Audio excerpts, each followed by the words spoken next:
This is the Mariners POSTCAST, your instant game reaction for the Seattle Mariners. Part of the Locked On Podcast Network, your team every day. Not a good Logan Gillbert start. More platoon talk, more injuries, and the Padres are our Padres, unfortunately. This is the Mariners POSTCAST. Anderson Hurst with you, live on Locked On Mariners. Mariners drop this one 7-4 against the San Diego Padres. They dropped to 22-25 on the season. It continues to be one step forward, one step back, and the Mariners are playing like a 500 team, and they're below 500 in the record states right now. I get you have pretty significant injuries with that to Cal Raleigh and now to Brendan Donovan as well. We'll kind of see if there's any update with him. That means more Leo Rivas. Excellent.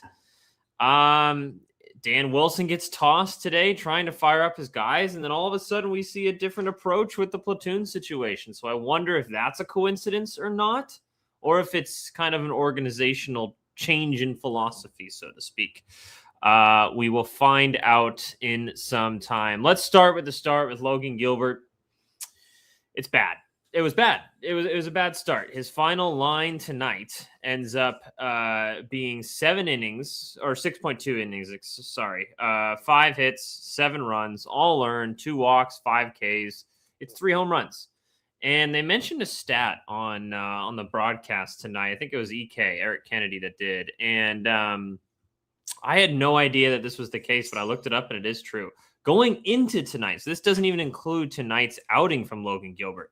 Going into tonight, he had the highest hard hit. He allowed the highest hard hit percentage in the American League from starting pitchers, which is crazy because when I think of Logan Gillbert, I think of a guy that gets a lot of swing and miss. And, occasionally he might give up the home run here and there, but more often than not, he's initiating soft contact and strikeouts. But that's just not been the case this year. If you look at kind of the expected stats, if you're a baseball savant like I am sometimes, you could see that last year, even though the results weren't there, it was pretty similar to 2024 in terms of the deeper numbers, so to speak. But this year's completely different. Still gets a lot of extension, but he's still getting a decent amount of whiff and strikeouts, but he's giving up way too much hard contact. And to me, the issue today specifically was he's hanging the slider. He's hanging the slider so much. He's unable to bury that pitch, which is when it's extremely useful, is when it's playing off of the fastball. And especially if you can get the bottom of the zone fastball for a strike and then play the slider off of that. He has not been able to do either one of those this year. And it's either a high fastball, which if he gets a swing and miss, great. But then you can kind of key in on that, or it's just a hanging slider. And the splitter's been iffy this year. Occasionally he throws his curveball and his changeup, but it's the slider that's the big issue for me. He's hanging it way too much. So he's not your best guy right now. He's not even probably your second or third best guy right now. And depending on what Bryce Miller ends up, continuing to do, he had one start already and looked good against Houston. He might be your 5th best guy. And unfortunately for him, it's going to bleed into a lot of the extension talk because what you've gotten results-wise from Logan Gillbert the last 2 years, it's not good enough. You have too many options in, Cade Anderson, obviously, Bryce Miller, Brian Wu, George Kirby, and then even Ryan Sloan. Like, you have options. It's not like you need to keep this guy and that you have nothing else long-term.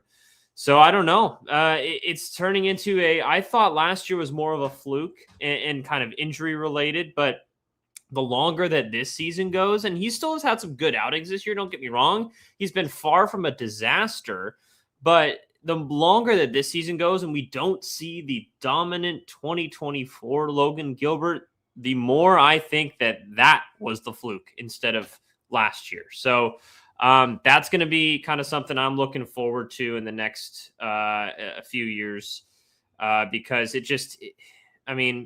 he's your fourth or fifth best guy right now. I trust George Kirby more than him. I trust Brian Wu more than him. I trust Emerson Hancock more than him. So he's at least your fourth. And depending on what Bryce Miller gets you, he might be your fifth. So, he's still a fine pitcher, but it's just far from what we have come to expect from him. And he's the main reason you lose this game. Let's be completely honest, because your bullpen comes in and doesn't give up a run. He gives up 7 runs, and your offense ends up, figuring some stuff out in the later parts of the game. And it just doesn't really – he's the reason you lost this game. He's the main reason you lost this game. So not good enough from Logan Gillbert tonight. And the weird thing is not a lot of it can be blamed on defense, like we can say sometimes for some other pitchers. So I don't know, man. It's not good enough. 3 home runs. It's what's going to happen. You can't defend home runs. So it's just how it is. I wonder how much of it is Johnny Pereda catching instead of Cal Raleigh. It can't be that big of a deal to me, because I think Johnny Pereda is a really good defensive catcher. I don't know how he is calling a game. You don't really know that kind of stuff, but it just feels like he's not exactly to that level that we've come and expected and come to know that Logan Gillbert can be. Hopefully he can get back to that point, but it's not where it's at right now. Offensively, the Mariners, first part of the game, bad. Walker Buehler was bad today, and he somehow ended up with 5 innings of 2-run baseball and 6 Ks, a guy that never strikes people out.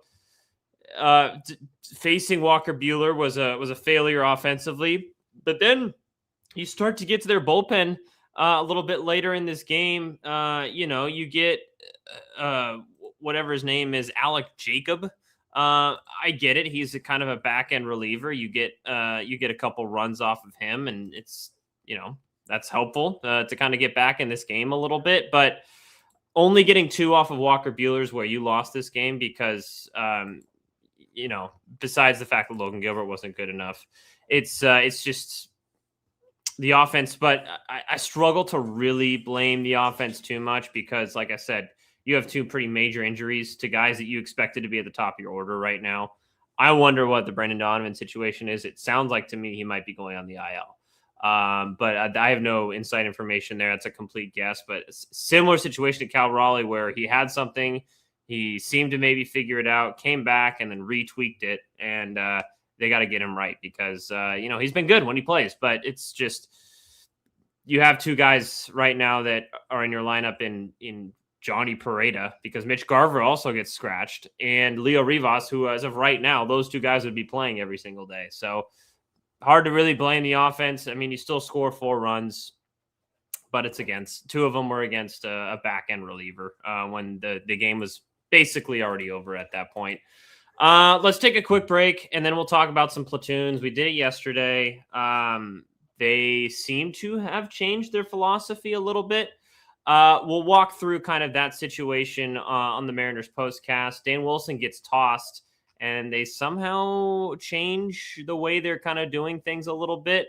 I'm curious how much of it is just, hey, because he was asked about it. Dan Wilson was before the game today, kind of pressed on it a little bit from the media there at the ballpark. So I wonder if maybe they made a change anyway, and even if Dan Wilson was still in this game, that they would have kept with that, gone with that difference in philosophy. But I don't know. Maybe it is Manny Acta kind of being like, hey, you know what? I'm just going to stick with my guys here. So we'll kind of see how that works out playing forward. But let's talk about it after a quick break here on the Mariners postcast after a 7-4 loss for your Seattle Mariners.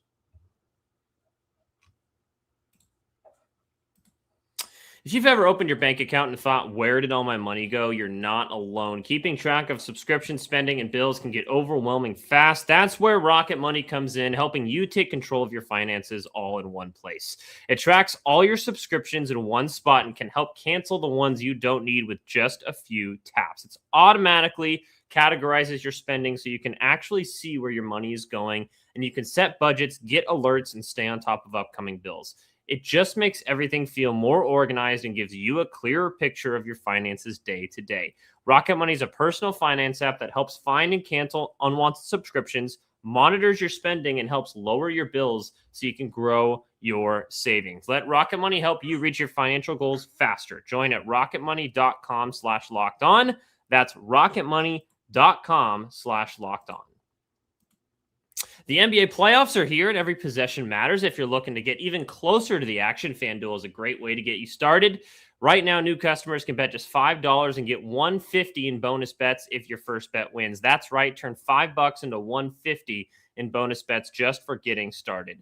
FanDuel is great during the playoffs because everything I need's right there in one place. You can check stats, trends, matchups before making your picks, which makes the whole experience feel a lot more informed. Whether you're looking at player props or just following your favorite stars, it adds another level of excitement to every game. It's a really easy app to navigate to, and it makes playoff basketball even more engaging from start to finish. Head to FanDuel.com to get started. FanDuel, play your game. Workplace chaos, deadlines stacking up, inbox overflowing, and the one position you have to fill still sitting open when the pressure's on and you need the right hire. It's a job for Indeed Sponsored Jobs. Sponsored Jobs helps you reach the people who actually fit what you're looking for: experience, skills, location. So you're not just hoping the right candidate stumbles across your posts. And here's a stat that says it all. In the minute I've been talking to you, companies like yours make 27 hires on Indeed, according to Indeed data worldwide. So if you're hiring, spend less time searching and more time interviewing candidates who check all your boxes with Indeed Sponsored Jobs. Less stress, less time, more results. When the right person you need to cut through the chaos, this is a job for Indeed Sponsored Jobs. And listeners of this show will get a $75 sponsored job credit to help get your job the premium status it deserves at Indeed.com/podcast. Just go to Indeed.com/podcast right now and support our show by saying you heard about Indeed on this podcast. If you need to hire, this is a job for Indeed Sponsored Jobs. Welcome back, Mariners POSTCAST. Anderson Hurst with you. Another Mariners loss against the Padres. They are now, I think that's 0-5 against San Diego this year. They're just our dads. It's just the way it is. I mean, it is their nickname, the Padres. They are our dads. But all joking aside, it is weird how you can go one good series, one bad series, one good series, one bad series. And no matter what happens tomorrow, this is a bad series for the Mariners. Now, it could be really bad if you go out and lose tomorrow, or it can be like, okay, you at least salvaged it if you go out and win the game tomorrow with George Kirby on the mound. But either way, this team just can't get any momentum going. They're allergic to it at this point in the year. So I thought this year would be different. I thought this year would be the year where, the rest of the division takes a step back. That did happen. But the Mariners take that step forward and they kind of, start off hot and kind of continue the momentum through the summer. And it's just not going to be that way this year. Once again, they're going to have to battle. Not a huge hole by any stretch of the imagination, but it would be nice to get out to a lead for once. As a Mariners fan, it sucks talking and being frustrated about your baseball team in May. I'd love to be excited about where the Mariners are right now, but I earnestly can't do that because they're just not playing good baseball. They're not. And I realize that there's reasons for that. You have some major injuries. I've mentioned that before. Another couple today with Mitch Garver and Donovan. We'll see how serious those two things are. I'm getting ready to see a lot of Johnny Pareda, which I don't think is a terrible thing. If there's worse third string catchers in this league, but I don't know. It just seems like anytime you feel like you're about to jump out of it, or the Mariners feel like they're kind of getting out of their slump a little bit, they have a series like they have had so far this weekend against the Padres. So we talked last night about the platoon situation and pinch hitting Luke Raley or pinch hitting for Luke Raley and Dom Canzone, putting Rob Refsnyder and Connor Joe in those situations. We saw a little bit of a different approach today. And let's just go to the sixth inning, bottom of the sixth here.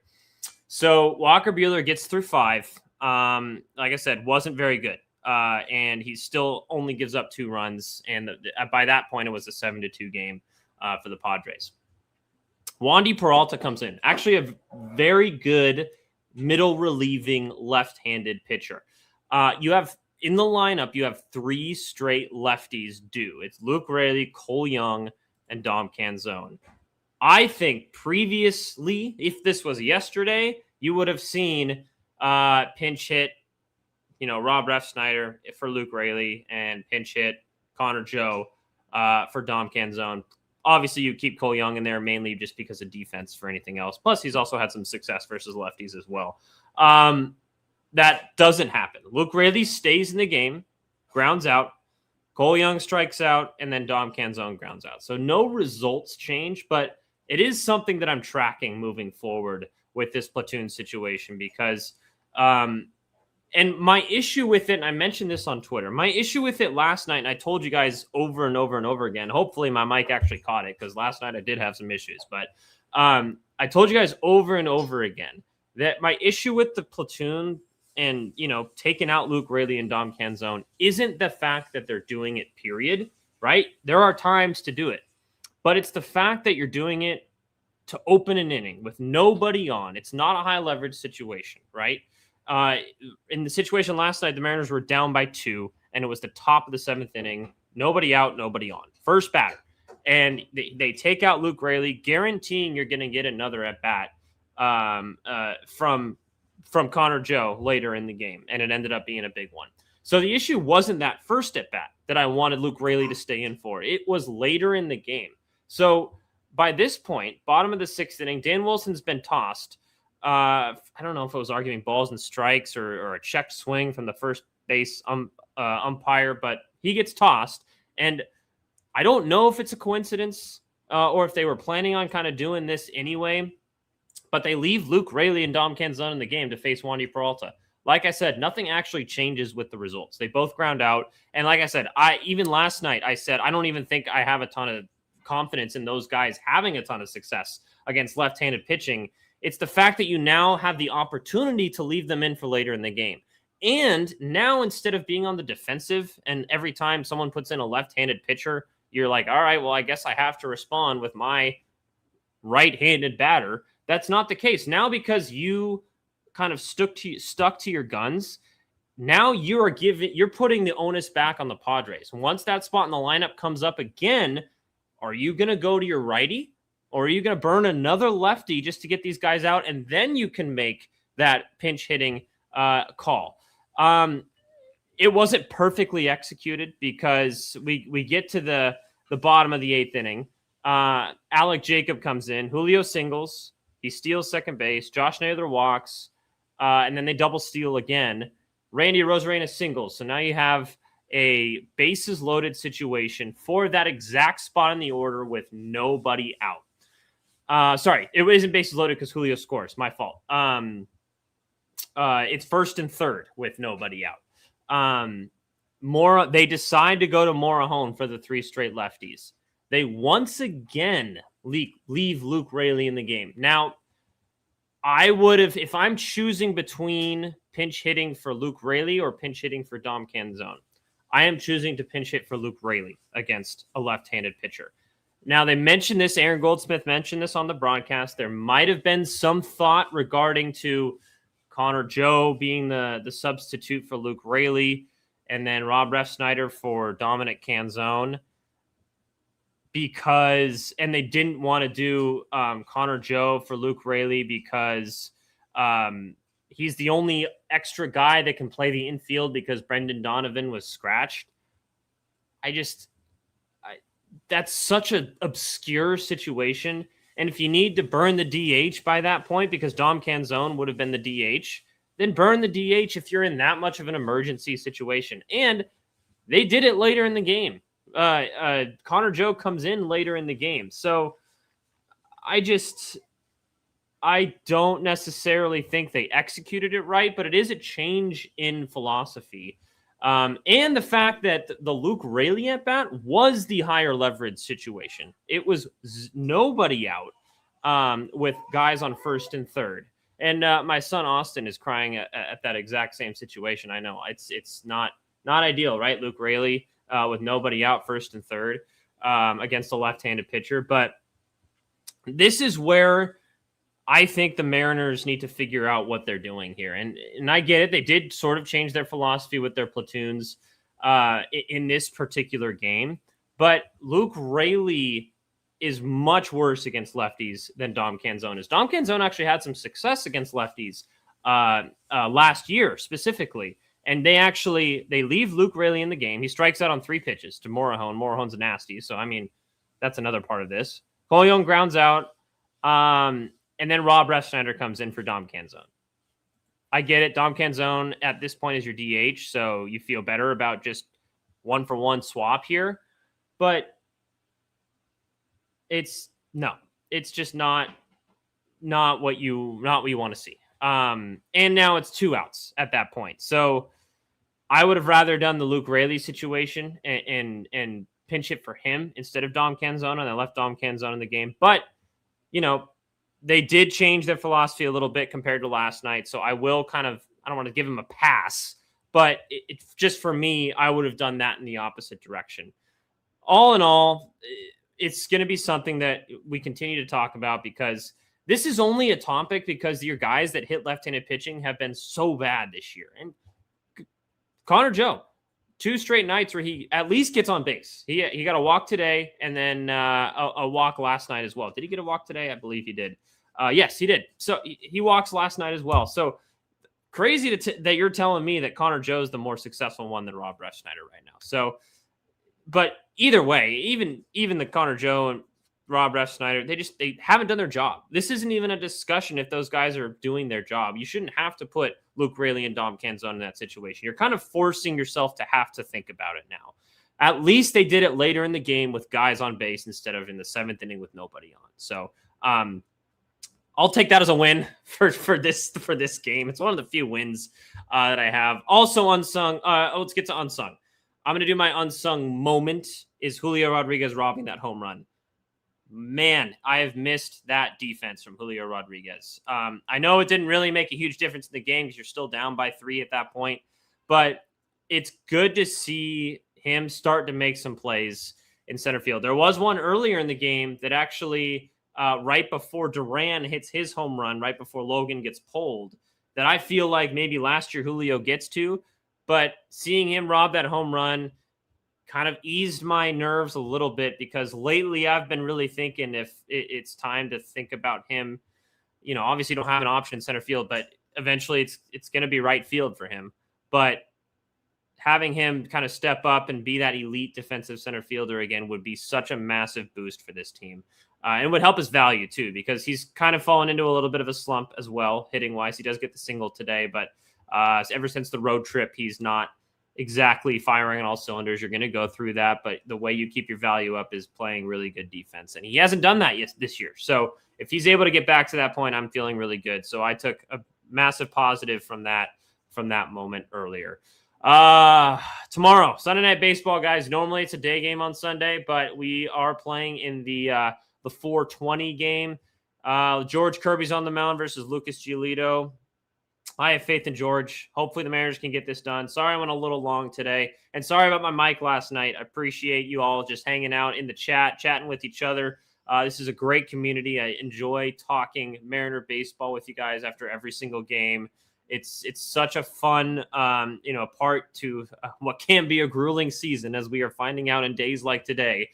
So I appreciate all of you. We'll talk to you after tomorrow's game. Go Mariners.